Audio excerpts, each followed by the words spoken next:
지난 주 26일 날 미국 연방대법원에서 판사 9명이 5대4로 동성애 결혼을 합법화하는 판결을 내렸다는 소식을 들었습니다. 아마 역사에 남는 판결이 될 겁니다. 나중에 훗날 역사가 이 부분에 대해서 다시 평가하리라고 저는 분명히 믿습니다. 제가 이 소식을 들으면서 과거 아주 유명한 또 하나의 판례가 생각났습니다. 소위 Roe vs. Wade라고 하는 이 낙태 수술을 합법화하는 그 판결을 역시 미국 연방 대법원에서 내렸습니다. 그 로라는 이름은 제인 로라고 하는 여자 이름인데 실은 가명입니다. 그가 1970년 텍사스 주 정부에다가 낙태 수술을 할 수 있도록 합법적으로 할 수 있도록 이 뱃속에 있는 아기는 임신한 산모의 인권 권리에 따라 지울 수도 있고 지킬 수도 있다라고 하는, 그래서 합당한 병원에서만 지울 수 있다면 얼마든지 아이를 낙태시킬 수 있다라고 하는 것으로 그 당시 텍사스에서는 그것이 불법이었는데 그거를 소송을 해서 결국 그것이 대법원까지 가서 Roe vs. Wade라고 하는 아주 역사적으로 남는 판례를 또 남겼습니다. 근데 이 제인 로 원래는 본명이 나중에 스스로 밝히면서 커밍아웃을 했는데 노마 맥코비라고 하는 여인이었어요. 이 노마 맥코비라고 하는 여인은 당시 이것을 소송을 걸 때 그 스스로는 알코올 중독자였고 마약 중독자였고 자살의 충동을 매번 느끼는 자였고 당시 레즈비안 여자와 동거하고 있었을 때였습니다. 마술 주문 등에 심취해 있었던 그였습니다. 그러던 그가 이 노만 맥코비가 훗날 한 25년이 지난 후에 그가 일하는 그 빌딩에서 프로 라이프, 즉 이 아이를 지켜야 된다라고 하는 이 일에 열심히 뛰고 있는 크리스찬들과 친해지게 됩니다. 그 친구 중에 딸 에밀리를 만나면서 바로 저 아이인데 완전히 그의 삶이 바뀌게 되고 쉽게 얘기해서 회심하게 됩니다. 기독교인으로 바뀌게 되고 그리고 교회를 다니기 시작하게 됩니다. 그러면서 자기가 옛날에 그 소송했던 것이 정말 잘못됐고 이게 위법적이라는 것을 밝히기 위해서 다시 항소를 하고 하는데 기각이 됩니다. 실은 국회 컨그레스까지 가가지고 이 부분에 대해서 자기가 테스티파이브 하기를 2005년도에 하게 됩니다. 결국 그것이 좌절이 되었지만 지금 이 여인은 Roe No More Ministry, 그 제인 로 가명으로 썼던 그 Roe No More Ministry를 지금 하고 있는 자로 완전히 변해 있습니다. 그래서 생명을 지켜야 된다고. 정말 이 드라마틱한 회심을 경험했던 여인이었습니다. 이와 같은 여인의 변화와 같이 오늘 우리 읽은 본문에 그 이상의 드라마틱한 회심의 경험을 했던 사도 바울의 회심 기록이 적혀져 있습니다.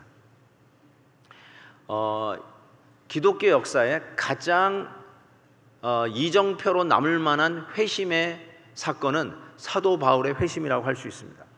모든 사람들의 회심이 있지만 그래도 사도 바울의 회심만큼 기독교에 큰 영향을 미친 회심은 없었을 거라고 생각합니다.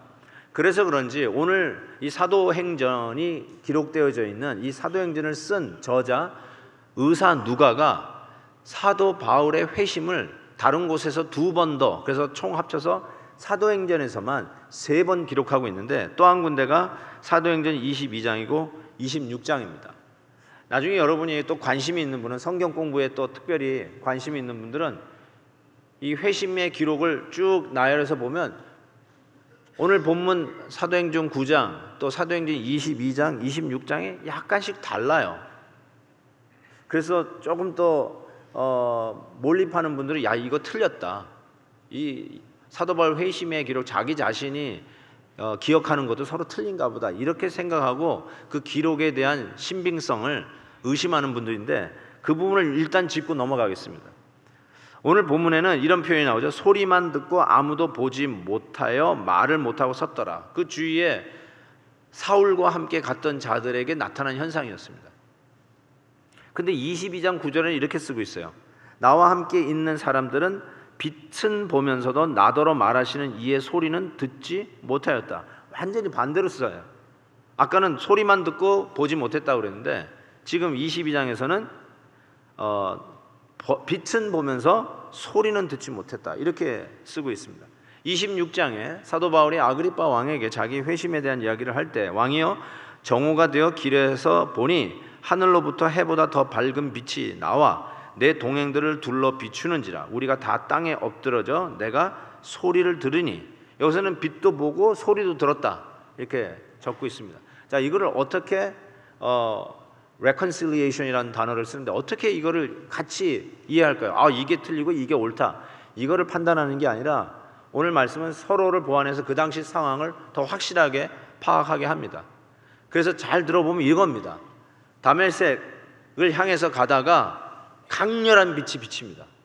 모든 사람이 그 빛을 봤습니다. 사도 바울은 그 빛을 보고 눈이 멀었습니다. 그리고 꽝꽝 하는 굉음과 같은 웅장한 소리를 듣습니다. 많은 사람들이 그 소리를 들었어요. 그러나 사도 바울만 그 소리 속에 인텔리전한 주님의 목소리를 듣습니다. 다른 사람들은 그 목소리를 무슨 소리는 들리는데 무슨 소리인지 못 알아들었다는 뜻이에요. 빛이 아무것도 못 봤다는 말은 빛이 없었다는 뜻이 아니라 너무 강렬해서 눈 뜨고 볼 수 없는 강렬한 빛이었다는 뜻입니다. 그런 의미에서 오늘 본문 사도 바울의 회심과 이 회심을 기록하는 22장과 26장, 그런 면에서 서로 의미를 보완해서 어떠한 사건이 벌어졌는지를 더 확실하게 보여줍니다. 자, 이와 같은 회심을 경험한 이 사울은 그 당시 어떠한 자였는지를 좀 주목할 필요가 있어요. 어떠한 사람이었는데 이게 변화를 받았는가? 1절에 보니까 사울이 위협과 살기가 등등했다, 이렇게 얘기했어요. Breathing out murderous threat. 여기서 위협과 살기가 등등했다는 이 표현이 아주 비슷한 표현이 시편에 나옵니다. 시편 80편에 보니까 숲속의 멧돼지들이 상해하며 들짐승들이 먹나이다. 여기 상해하기 위해서 천방지축으로 뛰어다니는 이 산 멧돼지들이요, 들 멧돼지들, 그 모습을 상상해 보면 정확하게 사도 바울의 그 회심하기 이전의 사울의 모습이었다. 이 살기 등등한 모습하고 똑같은 의미입니다.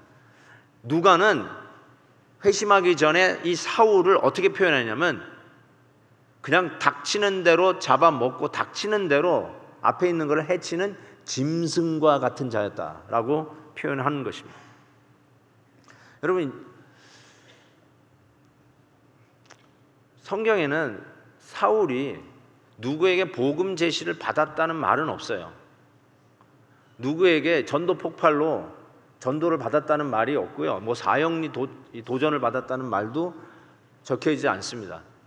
오히려 이 사울은 기독교의 아주 위협적인 존재였고 정말로 열심히 유대 종교를 믿으면서 유대 종교에 위협을 가하고 있는 이 잔당들, 그 당시 이 기독교인들을 향해서 칼을 품고, 아니 정확하게 이 대제사장에 가가지고 사람을 죽일 수 있는, 당시 종교적 사회에서는 충분히 가능했던 이 license to kill, 사람을 죽일 수 있는 면허장을 받아들고, 당시 예루살렘에서 다메섹은 150마일 정도의 거리입니다. 여러분, 여기에서 샌디에고를 넘어 티juana를 넘어가야 150마일입니다. 이게 꽤 제법 먼 길을 가깝게 달리듯이 한 호흡에 달리시 완전히 달려가면서 칼을 들고 기독교인을 만나면 치고 그들을 감옥에 쳐넣고 면허증까지 받았겠다, 그들을 완전히 죽이기에 앞장섰으며, 바로 사도행전 7장에 나와 있듯이 7 집사 중에 하나였던 스데반 집사를 돌로 때려 죽이는 일에 뒤에서 모든 것을 조종했던 자가 바로 이 사울이었습니다. 성경의 그의 모습은 짐승과 같았다, 멧돼지와 같았다 라고 적고 있다라고 해도 과언이 아닙니다. 그가 예수님을 만나 회심한 사건입니다.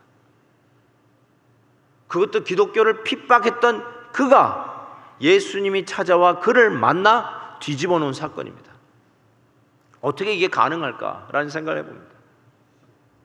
이 회심에서 우리가 가장 중요한 원리를 찾는데, 우리가 예수 믿게 된 것은 누구의 전도와 누구의 그런 감동으로 우리가 예수 믿게 되었다 해서 내가 예수 믿는 한 계기를 어떤 사람에게도 둘 수가 있어요. 근데 이 회심의 원리는 그 누가 우리에게 전해준 것이 분명하죠. 아마 사도 바울도 회심하기 이전에 분명히 그런 복음적인 도전을 받았고, 저는 틀림없이 스데반 집사의 마지막 모습에서 그런 충격을 받았을 거라고 저는 분명히 생각합니다. 어떻게 마지막에 저렇게 죽을 수 있을까? 틀림없이 충격을 먹었을 거예요. 이게 자기 시스템에는 없었던 거기 때문에. 그런 가운데 예수님을 만나 드디어 변화를 하는데, 우리 회심의 이니시에이터, 우리를 변화시키기 위해서 가장 먼저 발걸음을 옮기신 분은 우리 주님이라는 사실을 가르쳐 줍니다. 여러분이 예수 믿게 된 거는 그 누구 때문이 아니라 실은 우리 예수님 때문이에요. 예수님이 여러분을 직접 찾아와 주신 것이 회심의 근거라는 것을 오늘 바울의 회심을 통해서 가르쳐 줍니다. 그런 자기의 회심을 고린도 후서 4장에서 이렇게 표현합니다. 어두운 데에 빛이 빛이라 말씀하셨던 그 하나님께서 예수 그리스도의 얼굴에 있는 하나님의 영광을 아는 빛을 우리 마음에 비추셨느니라. 눈을 멀게 한 빛을 받았던 자기 자신의 회심을 빗대어 생각하면서, 여러분들이 그런 강렬한 빛을 보지 못했다 할지라도 여러분이 회심했다면, 예수 믿는 사람이 됐다면 그것은 무슨 의미냐면, 여러분의 그 어두운 가슴에 하나님의 영광의 빛을 아는 그 강렬한 빛을 여러분의 마음에 비추기 시작하셨다는 뜻이에요. 그게 바로 회심한 그 결과요, 회심하는 그 과정 속에 우리 마음에 일어난 일들이에요. 이 깜깜한 마음에 하나님의 영광을 아는 빛을 비추기 시작하셨어요. 여러분이 요구도 안 했어요. 여러분이 그런 것 원치도 않았어요. 그런 게 있는지도 몰랐어요. 그런데 그 영광의 빛을 깨닫는 하나님의 거룩한 빛을 이 어두웠고 깜깜한 마음에 비추기 시작했다라고 이야기하고 있어요. 디모데전서 1장 16절에는 바울이 자기의 회심을 이렇게 표현하고 있습니다.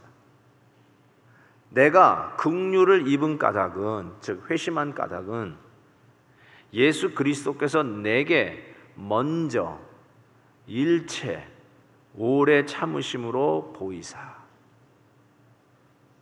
후에 자기 주를 믿어 영생 얻는 자들에게 본이 되게 하려 하십니다. 후에 예수를 믿는 저와 여러분에게 회심의 원리, 본을 보이게 되려 하십니다. 자, 보세요. 그러니까 여러분도 그 패턴을 따른 거예요. 그 패턴에 따라서 우리가 회심하게 되는데, 회심의 과정이 뭐냐면, 내가 회심을 입은 까닭은 예수 그리스도께서 내게 먼저, 아까 말씀드렸죠? 먼저 오신 거예요. Initiator. 그리고 일체, from beginning to the end, entirely, 일체, 모든 것을, 그리고 오래 참으심으로 그 부활의 예수님이 다메섹 도상에서 바울을 만난 거예요. 자기 자신을 보여주신 거예요. 이게 바로 회심의 원인이었어요. 저는 이 말씀을 생각하면서 너무나 은혜를 많이 받았어요. 아니, 나의 교만함을 꺾을 수 있는 아주 결정적인 계기 같았어요. 저는 모태신앙자고요. 어렸을 때부터 교회를 다니고 한 번도 교회를 빠져본 적이 없어요. 지금 이 시간까지. 제가 뭐 자랑하려고 하는 게 아니라요. 그리고 젊었던 시절에도요, 저는 삼각형 인생을 살았습니다. 집, 학교, 교회, 삼각형 인생을 살았어요. 여러분들은 한 5, 6각형은 될 거예요. 집, 학교, 고고장, 까바레, 뭐 이러면서 다니시지 않으셨어요? 저는 삼각형 다녔어요. 삼각형 외에 다른 걸 그려본 적이 없어요. 저는 아르바이트도 하고 대학교 때는 그랬지만 저는 일반 직장 생활도 안 해봤습니다. 저는 평생에 제 스스로 생각하기에 전 봉급을 받아본 적이 없어요. 저는 교회에서 주는 사례로만 생활했어요. 물론 저는 법에 따라서 세금 보고를 분명히 하지만 저는 봉급받는다고 생각 안 하고 삽니다. 저는 사례로 삽니다. 저희 교역자의 목사로서의 마지막 프라이드입니다. 누가 월급 줘서 이 생활하는 게 아닙니다. 저는 그런 프라이드로 살아요. 그래서 저는 괜찮은 인간이라고 생각했어요. 근데 여기서 사도 바울이 회심의 본을 보여주기 위함이라고 하면서 쓰셨는데, 그 회심의 본이 뭐냐면 우리 주님께서 나를 향해서 먼저 다가오셨고 일체 모든 것을 오래 참으신 결과로 내가 회심했대. 나 같은 자를 위해서 주님께서 끝까지 참으셔서 내가 회심이 된 거래요. 내가 어렸을 때부터 교회 열심히 다녀서 회심된 게 아니고요, 내가 어렸을 때부터 삼각형 인생을 살았기 때문에 착하게 봐주셔서 회심한 게 아니라 처음부터 이 죄인을 위해서 먼저 다가오셨고 모든 것 처음부터 끝까지 오래 참으셔서 내가 회심됐어요. 어쩌면 지금도 주님이 나를 향해서 참고 계세요. 그래서 목회하고 있나 봐요. 전 이 부분에 대해서 하나님 앞에 항복합니다. 그게 회심의 원리예요. 여러분이 오늘 이 자리에 있는 것은 주님께서 여러분에게 먼저 찾아오신 것이고, 여러분이 원든 원하든 여러분이 요구했든 안 했든 주님이 실은 먼저 찾아오신 것이고, 여러분의 그 모난 인격들, 아직도 충분하지 못한 모습들, 아주 인간적이고 죄로 쩔어있는 우리의 모습들을 끝까지 오래 참으셨기 때문에 오늘 내가 회심을 하여 오늘도 예수 믿는 사로 오늘도 예배의 자리에 오게 되었다는 것입니다. 이 사울을 만나는데 예수님께서 이렇게 얘기하세요. 4절에 사울아 사울아 네가 어찌하여 나를 박해하느냐. 깜짝 놀랐습니다. 5절에 사울이 대답하되 주여 누구시니까 이르시되 나는 네가 박해하는 예수라. 아시다시피 사울은 예수를 만난 적이 없습니다. 즉 예수에게 뭐 손가락질했거나 예수를 핍박했거나 여기서 나오는 대로 박해를 했거나 어떻게 못살게 굴었거나 뭐 창으로 칼로 그었거나 이런 적이 없었단 말이에요. 그는 소위 그 예수하면 그냥 열이 나고 예수하면 혈압이 나고 혈압이 오르고 그놈 자식들 그냥 하면서 예수라는 이름만 듣고 예수쟁이라는 사람들만 들면 그것들 내가 잡아 죽이겠다 해가지고 욱하고 하는 혈기만 부렸던 자가 아니라 아주 명석하고 두뇌가 있은 자를 아주 조직적으로 법적으로 legally licensed to kill 면허증까지 받아들고 아주 조직적으로 기독교를 박해하고 핍박하고 말살시키려고 했던 아주 교활한 자였어요. 예수쟁이들 잡아 죽였지 나는 예수에 대해서 만나본 적이 없는데 갑자기 예수님이 나타나셔 하시는 말이 왜 너는 나를 박해하느냐, 왜 나를 못 살게 구느냐, 나를 왜 찌르느냐, 나를 왜 이렇게 힘들게 하느냐. 그때 예수님께서 나는 네가 박해하는 예수라며 당신의 이름을 밝히는데 저는 이 부분도 굉장히 특별한 부분이 아닌가 싶어요. 나는 만왕의 왕 하나님이다. 네가 내가 누군지 알고 싶으냐? 나는 만주의 주시다. 나는 삼위일체의 성자 예수 그리스도다, 메시아다. 이렇게 얘기해도 될 법한데 예수라는 이름만 들어도 신경질 부리고 혈압이 오르고 칼을 뽑아든 이 사울에게 뭐라고 얘기하냐면 내가 그 예수다 그랬어요. 당시 사람들이 부르는 이름 예수다. 아마 사울은 그 당시 이 이야기를 들었을 때 아마 번개에 얻어맞는 듯한 충격을 받았을 법합니다. 아니 내가 예수라는 거 이 세상에서 아예 말살시키려고 했는데 예수의 예자도 없애버리려고 했는데 예수와의 그 예자도 살아버리려고 했는데 어떻게 그 예수가 나 앞에 나타나는가. 그게 진짜였구나, 사실이었구나. 그의 인생에 for the first time ever 처음으로 진리 되신 예수님 앞에 서는 순간이었습니다. 저는 여기에서 두 가지의 교훈을 얻습니다. 첫째로, 고난을 받는 성도는 예수님께서 즉시로 그들과 함께 동일화 작업을 시작합니다. 너 나하고 똑같구나. 예수님 때문에, 믿음 때문에, 신앙 때문에 고난당하는 성도들을 향해서 예수님이 야, 너는 나다, 이렇게 얘기하셨어요. 여러분이 아끼는 자동차가 있다고 하십시다. 여러분이 오늘 운전하고 오신 차, 여러분의 차죠. 그런데 어떤 분이 여러분을 싫어해요. 미워해요. 그래서 어떻게 할 게 없어가지고 여러분의 자동차의 유리창을 깼어요. 오케이? 자, 그랬을 때 여러분이 어떤 느낌을 가지세요? 유리창이 깨어진 내 자동차를 보면서 그 자동차야말로 인격도 없고 무슨 감정이 있겠어요. 그냥 물건이죠. 그럼에도 불구하고 나 때문에 핍박을 받은 그 자동차, 유리창 깨진 자동차를 보는 순간에 그 자동차와 여러분은 하나예요. 그게 나예요. 내가 깨진 거예요. 자동차 깨진 것으로 보고 유리창이 깨졌구나, 빨리 바꿔야지, 이렇게 생각하는 게 아니라 깨어진 모습을 보고 내가 깨어지는 거예요. 내가 아픈 거예요. 이런 미물 자동차, 내 자동차가 나 때문에 깨어져도 이런 마음을 느끼건만, 우리 주님께서 당신의 백성, 당신의 사람들이 자기 때문에 핍박을 받을 때 주님께서 하시는 말이 너는 나다. 그래서 사울에게 하는 말이 너 왜 나 핍박해? 그 사람 핍박하는 게 곧 나 핍박하는 거야. 똑같아.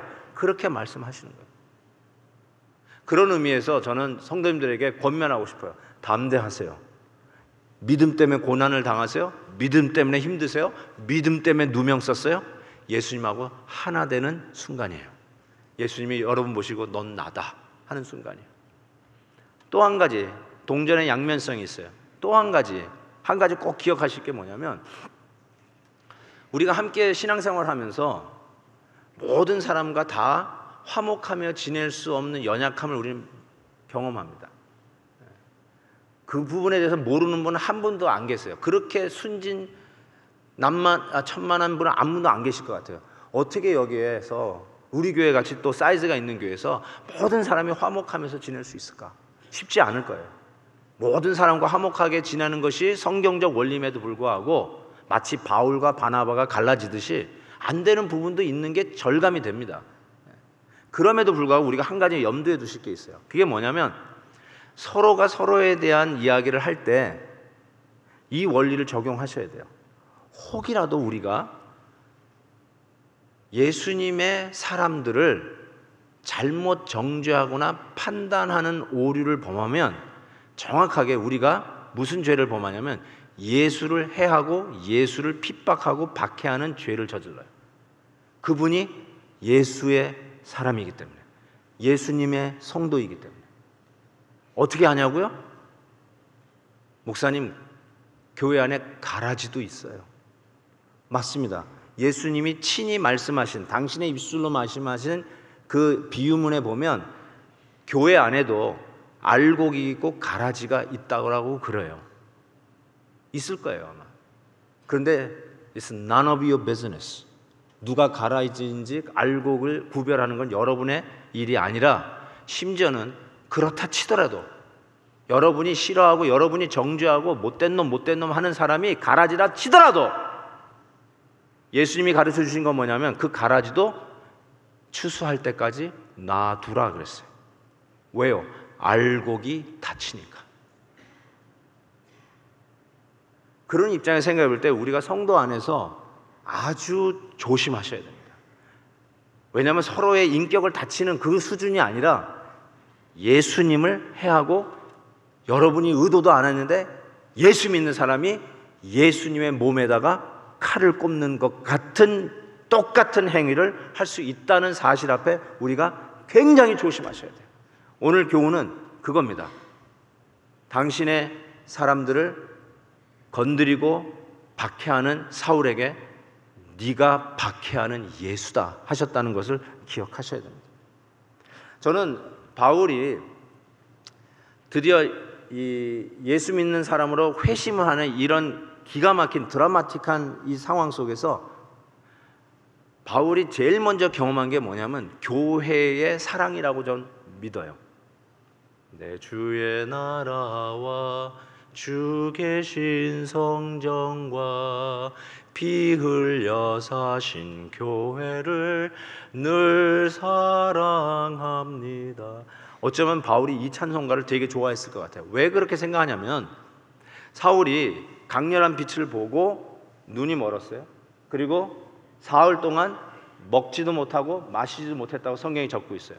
아주 가장 힘든 상황 속에서 그를 돌봐주었던 자가 교회였어요.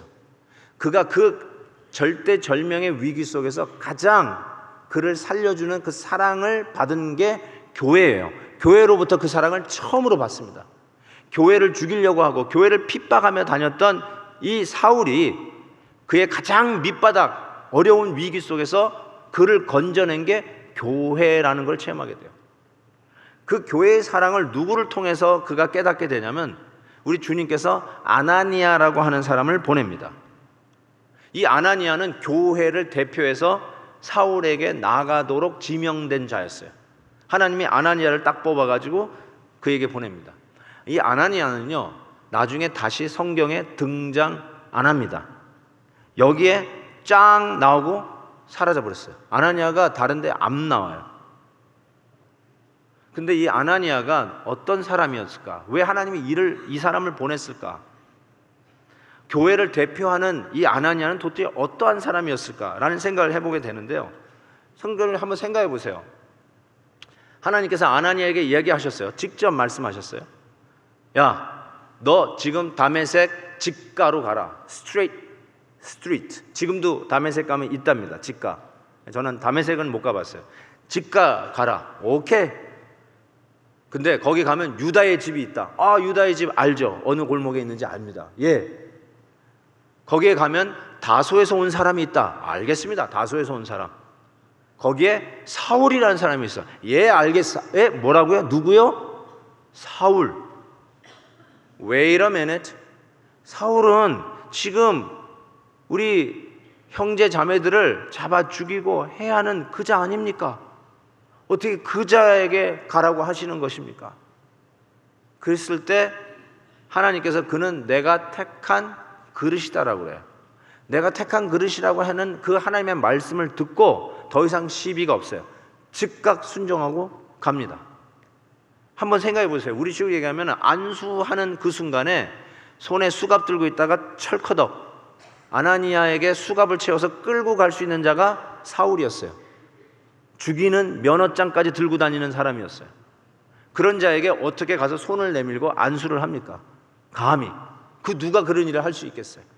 그런데 이 아나니아는 하나님의 말씀에 즉시 순종해서 직가로 가서 사울을 만나 안수하여 그의 눈에 비늘과 같은 것이 벗겨져 눈을 뜨게 하는 하나님의 이 엠베서더, 대사의 역할을 하는 것을 보게 됩니다. 야, 참 대단한 사람이다. 죽음을 무릅쓰고, 아니 그런 피해를 무릅쓰고도 이 일을 하는구나 라는 생각인데, 이 아나니아라는 사람이 사도행전 22장, 즉 바울의 회심을 또 한 번 기록했던 22장에 보면 이렇게 그를 평가해 놨어요. 율법에 따라 경건한 사람으로 거기 사는 모든 유대인들에게 칭찬을 듣는 아나니아라 하는 이가, 모든 유대인에게 칭찬받는 자가 교회를 대표해서 이 사울에게 나가서 교회의 사랑으로 그를 덮어주고 치료하고 돌봐주는 모습을 보게 돼요. 대단한 모습이에요. 교회를 대표하는 사람이 누구냐면 모든 사람들에게 칭찬을 받는 사람이라는 게 중요한 포인트라고 저는 생각해요. 지난주에 우리는 에티오피아 내시의 회심을 봤습니다. 에티오피아 내시의 회심을 위해서 하나님이 쓰신 인물이 빌립 집사였어요. 그리고 제가 그 전에 그 본문 가지고 설교했다라고 말씀하셨죠? 했죠? 연초에 했습니다. 우리 미션 1.8 가지고 했는데, 그때 빌립 집사에 대한 인격을 제가 훔쳐봤습니다. 이디오피아 여왕 간다게의 국고를 책임진 자로서 그 내시를 변화시키는 일에 공헌이 있는 빌립 집사가 조금 더 그와 함께 있었으면 뭔가 대가가 오지 않았을까요? 고맙다고 하는 고마운 선물이라도 받지 않았을까요? 아유, 집사님, 이제는 제가 스승으로 모시겠습니다. 이런 얘기도 있을 수 있지 않을까요? 그런데 빌립 집사는 휙휙 사라졌다라고 제가 설교했던 게 기억이 혹 날는지요? 휙휙 기억나세요? 그 인격 말이에요.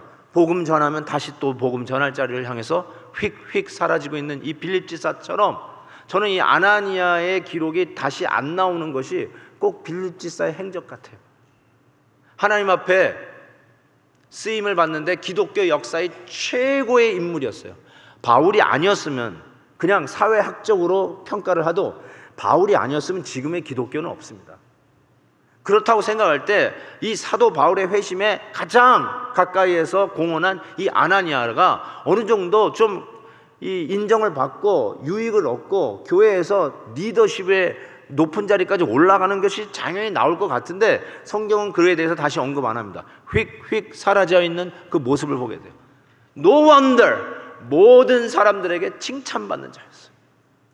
자기의 공로를 내세우거나 자기의 유익을 내세우거나 자기의 업적을 인정해달라고 피력하는 자가 아니라 하나님의 말씀대로 가라 하면 갔고 서라 하면 섰고, 그것이 목숨을 거는 일이고 그것이 자기에게 피해를 줄 수 있는 상황이라도 하나님이 그를 택한 백성이다, 택한 그래서 a chosen instrument of mine 하는 하나님의 말씀을 듣고 yes sir 하고 순종하고 자기의 일을 하고는 그 자리에서 물러나는 이 모습. 아나니아, 이런 자가 교회를 대표하는 인물로 하나님이 택하여 교회에 살기 등등하여 교회를 잡아 핍박하던 사울을 바울 되게 하는 일에 뽑아서 교회의 사랑을 덧입게 했던 인물이었습니다. 우리가 한번 심각하게 생각해 볼 일이에요. 내가 어떤 자인가? 나를 평가할 자는 모든 사람이 칭찬할 자인가? 한번 생각해 보아야 할 모습이라고 생각합니다. 저는 회심의 의미를 이렇게 생각합니다. 우리 모두가 사도 바울처럼 강렬한 햇빛을 봐서 눈이 멀어서 누군가가 와서 기도해 주면서 눈에서 비늘이 벗겨지는 경험을 하지는 않습니다. 우리는 모두가 사도 바울처럼 우리 주님, 부활하신 주님의 음성을 똑똑히 듣는 그런 음성을 듣고 예수 믿는, 회심하는 경험을 다 하지는 않습니다. 여기 계신 분들이 회심의 경험은 그 숫자만큼 다양하다고 생각합니다. 그럼에도 불구하고 공통점이 하나 있습니다. 회심했다라면 그 회심의 의미가 우리에게 분명히 주어지는데 그게 무엇이냐면 사도 바울은 이것을 고린도전서 6장에서 이렇게 표현합니다. 너희 몸은, 잘 들으세요, 너희가 하나님께로부터 받은 바 너희 가운데 계신 성령의 전인 줄 알지 못하느냐. 회심한 자에 대해서 얘기하는 겁니다. 너희는 너희 자신의 것이 아니라, 그 다음 요 말입니다. 값으로 산 것이 되었으니. 값으로 산 것이 되었으니. 회심했다는 그 기본적인 원리는 결국 우리 모두가 다양한 경험을 했음에도 불구하고 하나로 딱 모아진다면 그게 뭐냐면, 뭘 여러분이 느끼고 깨닫고 뒤집어지게 됐냐? 뒤집어지는 그 결정적인 이유가 뭐냐면, 내가 누구냐면 예수 그리스도께서 십자가에서 내 죄를 대신하여 흘려주신 그 보혈로, 그 핏값으로 산, purchased, 하나님이 우리를 그 보혈의 핏값으로 사서 하나님 백성 되게 했다라는 이 사실이에요. 그거에 대한 영적 감각이 열린 거예요. 그거에 대한 영적 센세이션이 열린 거예요. 와, 내가 나 같은 자를 위해서 예수님이 십자가에서 피 흘려주셨고 방울방울 흘려주셨던 예수님의 보혈의 선혈이 내 마음에 모이면서 나의 죄를 씻고 씻어서 나 같은 자가 영원히 지옥의 자식으로 팔려갈 수밖에 없는 나를 예수 그리스도의 정결한 피로 사서, purchased, 사서 하나님 백성 삼으셨다는 것이 느껴지기 시작하고 깨달아지기 시작하고 설복되어진 상태, 이게 바로 회심이라는 거예요. 이걸 깨달으면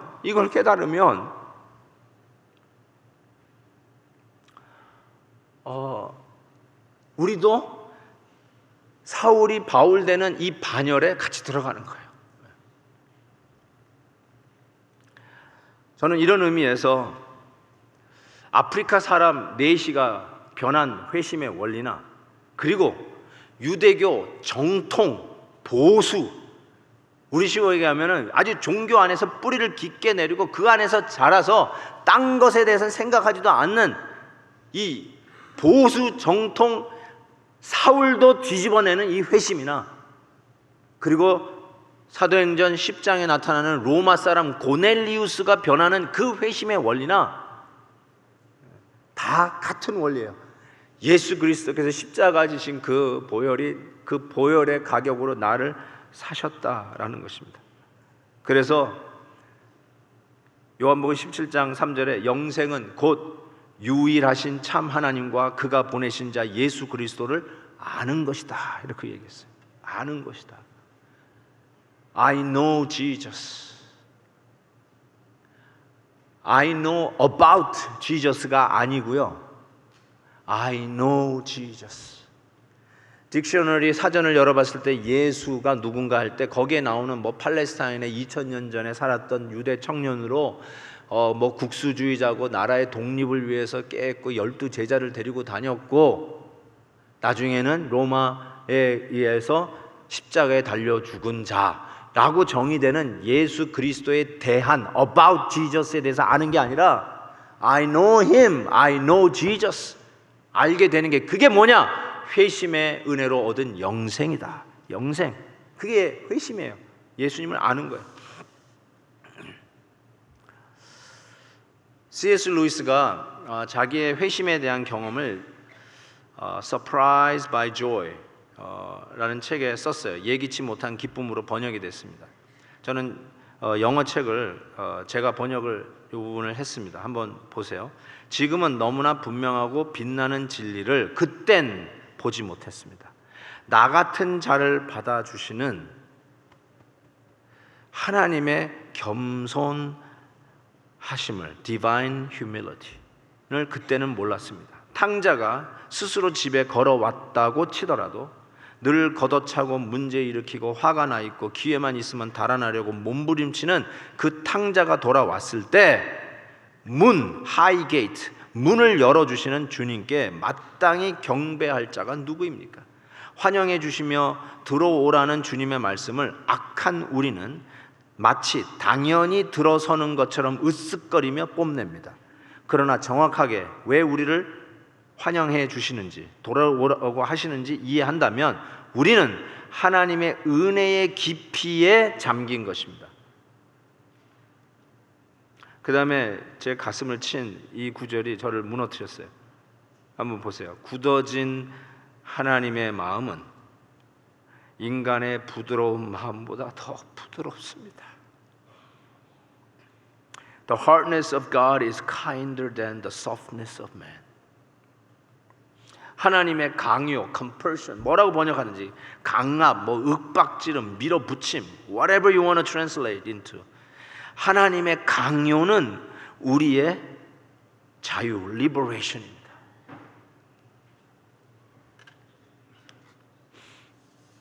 하나님의 강요, 어느 날 내가 여기 끌려와 있는 것 같은 강요가 실은 나를 자유롭게 했어요. 진리가 너희를 자유케 했으니.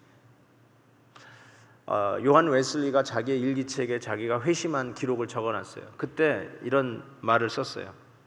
그날 밤 마틴 루터의 주석, 로마서 or 갈라디아서, 여긴 디베이트 있어요. 어쨌든 로마서 주석의 서문을 읽다가 이렇게 썼어요. I felt my heart strangely warmed. 내 마음에 느끼기를 이상한 따뜻함이 왔대요. 이상한 strangely warmed, 따뜻했대요. 그게 회심의 바로 그 현상이라고 얘기해요. 마음에, 아까 얘기한 대로 사도 바울이 하나님의 영광을 아는 빛이 이 어두운 마음에 비추기 시작해서 레이저 광선으로 비치기 시작했어요. 그래서 이 하트가, 이 딱딱하고 식은 가슴이 따뜻해지기 시작해요. Strangely warm. 온도가 올라가고 뭐 날씨가 더워서가 아니라 하나님의 영광의 빛이 비치는 드디어 회심의 조명 때문에 strangely warm. 여러분이 회심했을 때 혹시 이런 거 안 느끼셨나요? 가슴이 따뜻해져요. strangely warm. 눈물이 나요. 오늘 말씀을 듣는 가운데 혹시 그런 따뜻함이 느껴지지 않나요? 회심의 은혜가 임하고 있는 거예요. 이미 회심을 옛날에 했다고요? 그렇다면 다시 이 하버드 대학가에 오신 예수님을 만나고 있는 마음의 상태예요. 다메섹가에 찾아오셔서 사울을 바울되게 하셨던 예수님이 그 정통 보수, 깨져도 깨지지 않는, 흔들어도 흔들리지 않는, 곧대로 한 길만 알고 자기하고 틀리면 무조건 칼 들고 쳐낼 수밖에 없는 그런 아주 강하고 교활하고 치밀하고 그런 자 깨질 수 없는데, 그런 자를 찾아오셔서 하나님이 그를 뒤집어 놓았듯이 보수 정통이라 할지라도 아직도 하나님을 만나지 못해서 싸늘하게 식어있는 이 마음에 오늘도 이 하버드 대학가 코너에 오신 여러분들을 우리 예수님께서 찾아오셔서 지금 만나고 있다면 Your heart should be strangely warm. 여러분의 마음이 이상하게 따뜻해질 거예요. 예배 때마다 이런 따뜻함을 만나야 돼요. 하나님을 앞에 설 때마다 이런 따뜻함을 경험하셔야 돼요. 이 따뜻함을 경험하지 못하면 아까 C.S. 루이스가 얘기한 것처럼 천국문에 들어오는 것을 으쓱거리며 당당하게 자기가 자기 힘으로 들어온 것처럼 착각해요. Divine humility, 하나님의 겸손이 뭔지를 몰라요. 나를 위해서 겸손하게 십자가에서 생명 바쳐 피 흘려 나를 사신, purchase 하신 하나님의 은혜를 망각하고 고개 쳐들고 다녀요. 오늘도 주님 만나셔야 돼요. 오늘도 여러분의 마음이 따뜻해지기를 바랍니다. 기도하겠습니다.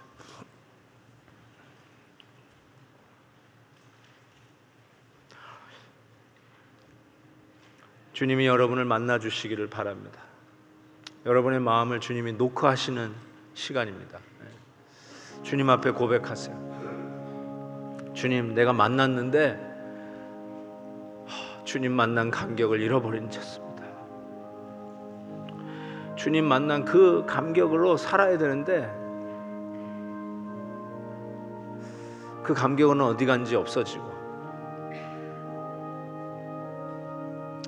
주님 다시 만나야 되겠습니다. 주님 찾아와 주시고 오늘도 말씀해 주옵소서. 다메섹까지 쫓아가셔서 사울을 만나신 주님, 이 하버드 대학가에 찾아오셔서 나를 만나 주옵소서. 주님 앞에 고백하는 시간이 되기를 바랍니다. 잠시 기도하겠습니다. 오 주여, 믿습니다. 주님,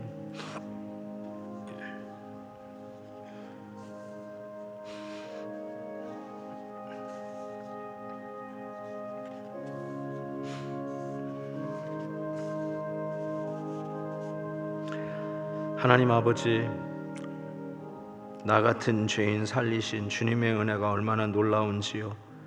그냥 두셨다면 어둠의 길로 지옥을 향해서 힘있게 달아났을 저희들, 아무것도 알지 못하고 제일 스스로 똑똑한 척 하면서 살았을 우리들, 이 어두운 마음에 하나님의 영광에 아는 빛을 비춰주시고 깨닫게 하시고 어느 날 어느 순간에 내 마음이 strangely warm, 이상하게 따뜻해지더니 주님의 복음 십자가를 들을 때 눈에 눈물이 고이기 시작하고, 이제 세상은 이제 내 주위의 이웃을 십자가 때문에 고인 눈물로 바라보게 해 주시니 감사합니다. 하나님, 이 마음 가지고 살기를 원합니다. 예수님의 마음으로, 늘 따뜻한 마음으로 우리 형제 자매들을 감싸 안고 아직도 예수 그리스도를 모르는 자들을 향하여 주께서 가라 하시면 어렵고 힘든 길이라도 Yes sir 하고 순종하며 가는 저희들 되게 해 주시옵소서. 예수님이 전부입니다. 주님, 예수님의 십자가의 그 사랑이 오늘도 나의 가슴을 데우는 유일한 것입니다. 그리고 그것 때문에 오늘도 예수님 때문에 사는 저희들이 되게 해 주옵소서. 예수님의 이름으로 기도하옵나이다. 아멘.